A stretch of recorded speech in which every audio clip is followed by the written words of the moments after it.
Hey guys, here's some helpful tips about summer base training for those coaches and runners. At this point, we're approaching June, first day of June tomorrow. Most seasons are over, and there's a couple of different ways to think about it, obviously. So, what I generally recommend for high schoolers is about 2 weeks off after a season. But if you happen to be part of a school or a league or a district that races more than once a week and sometimes more than once a meet, then 3 weeks off. The extra week's rest will come in handy. And what I do recommend folks to do during those 2 or 3 weeks off is to stay active one way or another. Be walking. If you can get in an active stretch each day, a 10 or 15-minute active stretch, not a static one, an active one, just to get the blood flowing in the muscles and the body, because things do atrophy. So it'll take a little while to get back into the groove. But if you actively stretch during that period, it'll be a smoother transition back into running. What I generally recommend, let's just say a 10 or 12-week period of base training before fall cross country starts, is you build up over those first 3 or 4 weeks to your volume, okay, get to the goal volume, and then from there, those next 3 or 4 weeks, you add strides, maybe some hills and whatnot, or uphill strides one day, downhill strides the next day to get the legs turning over. And then the last 3 or 4 week block, or the last 4 week block, you can incorporate some things, just some basic tempo running.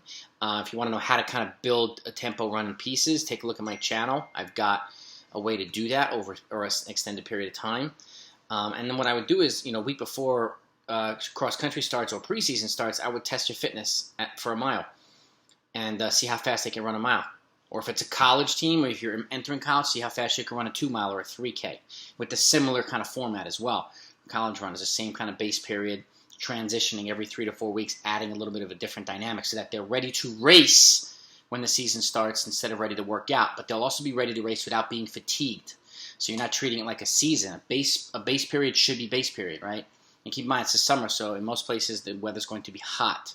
So just run easy, getting the miles in, and any point in the day you can go with it, or if you feel good and whatnot. But that's kind of a good way, a rule of thumb in terms of incorporating a summer base training program, and particularly how much racing you do or your athletes do at the end of the spring season kind of determines how long the rest period should be after the season ends. So I've got every year base training for high school and every year base training for college on my channel. So if it's your first time here, don't leave without subscribing. If you're a runner or a coach, I've got tons and tons of training videos on here for you. But this particular one right now, the timing is perfect. We're approaching summertime, right? So how exactly do you get everybody ready for the fall again? And how do you do it in a way that keeps them healthy, keeps them interested, keeps them engaged, and so on? So that's kind of my rule of thumb, and kind of tidbits. And if you want a little bit more structured detail, go take a look at the programs I put out on the channel.